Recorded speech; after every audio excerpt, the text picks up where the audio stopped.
대통령 부인은 대통령이 아닙니다. 사인에 불과합니다.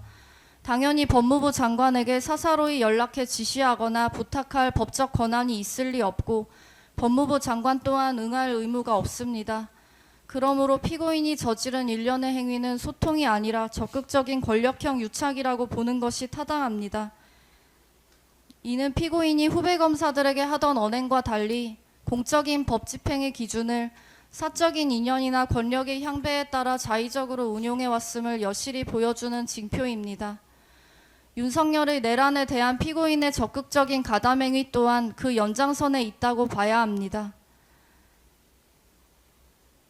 넷째, 피고인은 위헌 위법한 행동에 대한 반성은커녕 갖은 거짓말로 국민을 속이고 있습니다. 피고인은 2024년 1월 윤석열에 의해 법무부 장관에 지명된 뒤 다음과 같은 소감을 밝혔습니다. 임명된다면 국민의 신뢰를 받을 수 있는 공정한 법 집행과 국민의 생활 안전, 인권 보호에 최선을 다하겠습니다. 피고인은 법무부 장관 취임사에서 법무부 본연의 임무가 법과 원칙에 따른 법치주의의 실현이라고 역설하였습니다. 법치주의는 국가의 모든 권력 작용이 국민의 뜻을 반영한 헌법과 법률에 따라 이루어져야 한다는 것입니다. 권력자의 자의적이고 독단적인 권한 행사는 허용될 수 없습니다.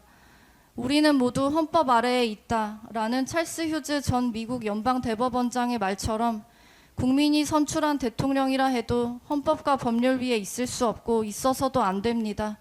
이것이 법치주의의 본질입니다. 그 법치주의 실현의 최전선에서 가장 막중한 책임을 부여받은 사람이 바로 법무부 장관입니다.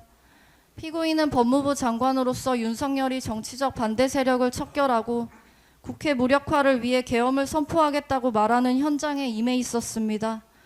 검사 경력 26년을 자랑하는 노련한 법조인으로서 윤석열로부터 설명받은 계엄의 사유가 어떤 헌법적 법률적 근거도 갖추지 못했다는 사실을 몰랐을 리 없습니다. 피고인은 대통령을 만류했다라고 주장합니다. 그것이 진심이었다면 피고인은 윤석열의 면전에서 장관직을 사퇴하거나 국무회의가 산회한 뒤 비상계엄의 불법 부당성을 공표했어야 합니다. 법무부 장관은 헌정질서 문란 행위가 발생했을 때 이를 저지해야 할 법적인 책무가 있기 때문입니다. 피고인에게는 그럴 시간과 기회가 충분히 있었습니다. 대통령 집무실에서 조태열이 강하게 반대할 때 피고인을 비롯한 누구도 이에 동조하거나 부응하지 않았습니다. 반대할 의사가 있었다면 조태열에 의탁하여 반대하는 태도를 보였을 것입니다. 반대하거나 조태열에 동조하는 사람이 없었기에 윤석열과 한독수가 정족수를 채워 국무회의를 하더라도 찬성이 과반이 된다는 것을 확인하였기에 정당성 구비를 위해 국무회의를 개최하기로 하였다 할 것입니다. 피고인은 대접견실에 대기하면서 최상목과 조태열이 강하게 반대하는 의견을 윤석열에게 개진할 때 어떠한 동조나 부응하는 태도를 보인 사실이 없고 오히려 최상목과 조태열의 반대 발언에 비아냥대며 경제와 외교가 걱정이 되는 모양입니다라고 말하기까지 합니다. 그리고 도착하여 자신의 옆에 앉은 송미령에게 반대하는 발언을 하도록 제안하는 등 반대를 위해 어떠한 행동도 하지 않았습니다. 오히려 윤석열의 지시를 충실히 메모까지 합니다. 피고인은 법무부 장관 취임사에서 검사들이 검사 선서를 다시 읽고 검사의 직에 나서며 약속했던 마음을 되돌아볼 필요가 있다라면서 저는 오래전부터 공직자는 투철한 사명감과 전문성을 바탕으로 사안을 꿰뚫어 볼 수 있는 통찰력과 옳은 내용을 설득하고 추진할 줄 아는 용기를 갖추어야 한다고 생각해왔다라고 강조한 바 있습니다. 피고인이 새삼 강조한 검사 선서에는 다음과 같은 내용이 있습니다. 공익의 대표자로서 정의와 인권을 바로 세우고 범죄로부터 내 이웃과 공동체를 지키라는 막중한 사명을 부여받은 것입니다.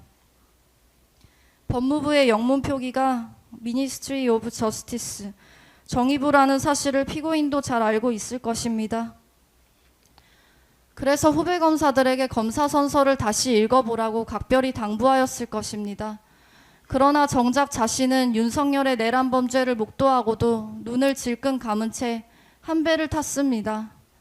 정의와 인권, 공동체를 지키라는 막중한 사명 같은 것은 피고인의 안중에 없었던 것입니다. 피고인은 국무회의가 끝나기 무섭게 과천 법무부 청사로 곧장 달려가 심야 간부회의를 소집하고 내란의 구체적 실행을 뒷받침할 만반의 준비 태세를 갖추라고 조목조목 지시하였습니다. 12월 3일 밤 피고인은 누구보다 적극적으로 비상계엄 후속 조치에 발벗고 나선 것입니다.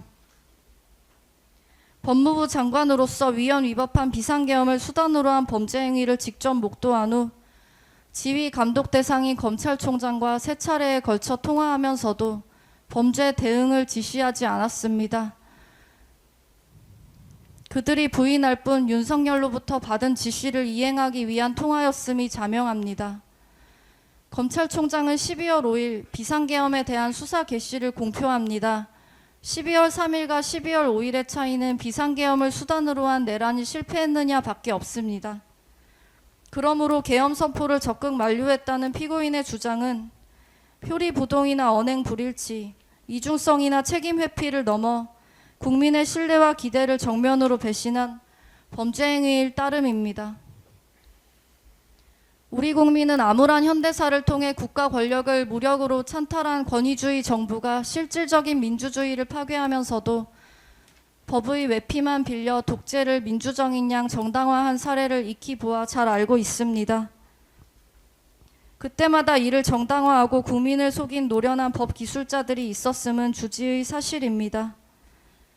피고인도 윤석열의 내란 과정에서 충실한 집행관이 되기를 자청하였습니다. 피고인이 실행에 옮긴 일련의 행위는 윤석열의 내란 범죄에 합법의 가면을 씌워주기 위한 대국민 기망행위입니다. 법을 내란의 도구로 전락시킨 전형적인 권력 남용이며 우리 국민이 수십 년간 피땀 흘려 쌓아 올린 법치주의에 대한 정면 도전입니다. 그럼에도 피고인은 이 재판이 진행되는 내내 일말의 반성조차 내보인 바 없습니다. 그 대신 법령에 따른 정상적인 장관의 업무라는 부끄럼과 염치도 없는 파렴치한 변명으로 일관하였습니다. 검찰 사무를 관장하는 법무부 장관의 소임을 망각한 피고인의 공소제기 범죄 사실과 같은 행태는 작금의 검찰청 폐지에 이른 요인 중 하나로 평가될 것입니다. 피고인과 같이 법의 이름으로 법을 파괴하는 법기술자에게 경종을 울리기 위해 엄중한 법의 심판을 내려주시길 요청합니다.